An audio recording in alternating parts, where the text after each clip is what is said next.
السلام عليكم، معكم سارة في المطبخ. وصفتنا لليوم بسبوسة التمر، من أطيب أنواع البسبوسة اللي ممكن تجربوها، رطبة وطرية وخفيفة. نبدأ ب2 كوب من التمر، منشيل منهم النواة أو العجوة وبعدين منقيسهم بالأكواب، منرصهم فوق بعضهم ليصير عنا كوبين، بيطلع وزنهم 400 جرام سوا. منضيف عليهم 1.5 كوب من المي السخنة. منحاول ننزل التمر شوي تحت المي لحتى ينقع ويطرى. منغلف عليهم ونتركهم تقريبا 15 دقيقة أو أكتر شوي لحتى يطرى التمر ويصير سهل الطحن. منحط التمر المنقوع بالخلاط.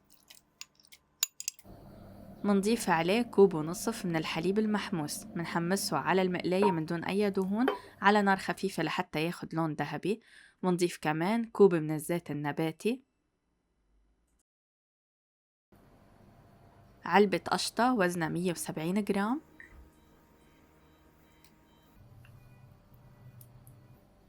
ملعقة صغيرة بيكنج باودر.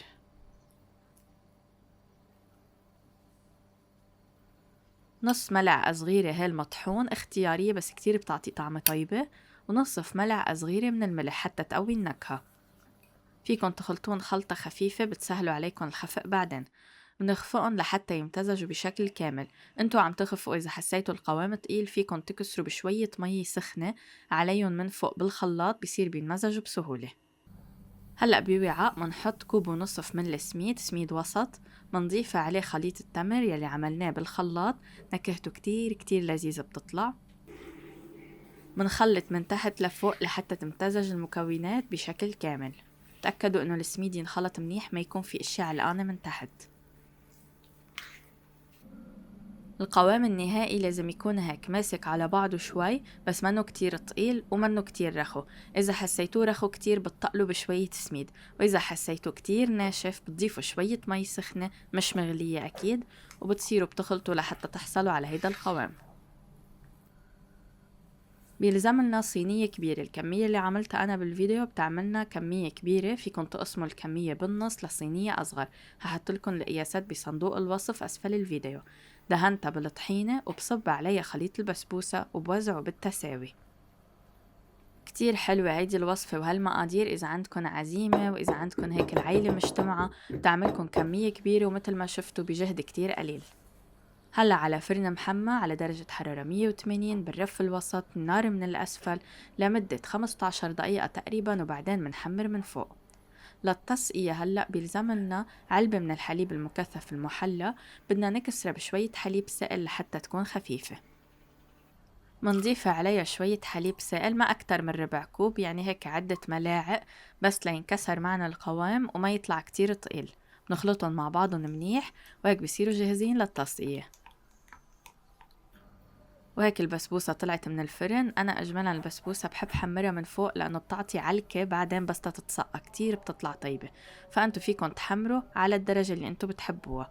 مباشرة أول ما تطلع من الفرن هي وسخنة مننزل عليها التسقية حتى تشربها. منغطي عليها بالسانيتا أو بالألومنيوم لحتى تبرد بشكل كامل وتصير تتشرب كل التسقية وتصير طرية.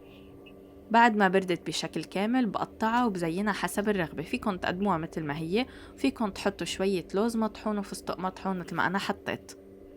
عن جد من دون أي مبالغة، انتو صرتوا بتعرفوني بالوصفات، بس لكم على شغلة طيبة طيبة، يعني عن جد بتكون طيبة.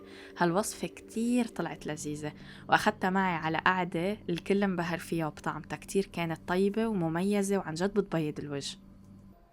شوفوا القطع قد ايه مبينة، خفيفة ورطبة، نكهتها جدا رائعة. عن جد كل مين ضايقة انبهر فيها.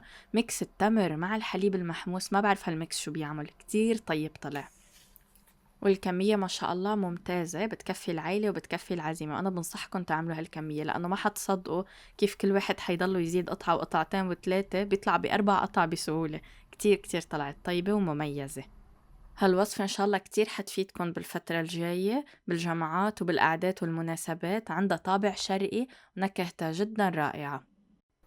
وهلأ حأعمل شوية قهوة سخنة جنبن. بدي ضيف كمان زوجي لأنه له ساعة عم يشم الريحة وما عم ضوقه كرمال التصوير.